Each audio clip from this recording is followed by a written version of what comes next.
Thoothukudi Sterlite சம்பவம் அந்த அம்மா தான் அந்த நீதிபதியாக இருந்தாங்க. அருணா ஜெகதீசன் அவர்கள் தான் இருந்தாங்க. அவங்க ஜட்ஜ்மெண்ட் சரியாக சொன்னாங்க. அதிகாரிகள் செய்த தவறு தான், அதனால தான் ஃபயர் பண்ண வேண்டிய நிலை ஏற்பட்டுச்சுன்னு சொன்னாங்க. அந்த அதிகாரிகள் யார் என்பதை அரசு கைது செய்யலை. அப்போ அந்த கமிஷன், ஒன்மேன் கமிஷன் எதுக்காக அரசு போடுது?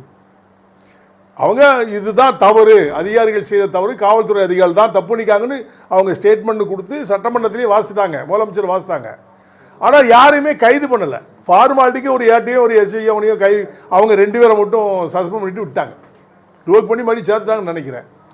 அது மாதிரி தான் கரூர் சம்பவத்திலையும் முன்னாள் நீதிபதி அருணா ஜெகதீசன் அவர்கள் தலைமையில் ஒன்மேன் கமிஷன் போட்டிருக்காங்க. அவங்க நீதிபதி கரெக்டாக செய்தாலும் கூட அரசு என்ன செய்யும்? அதுக்கும் யோசித்து பாருங்க. இதுக்கும் ஒன்றும் பண்ணலை. அப்போ ஒன்றும் பண்ண மாட்டாங்கிறதுனால அது மேலே நம்பிக்கை இல்லை.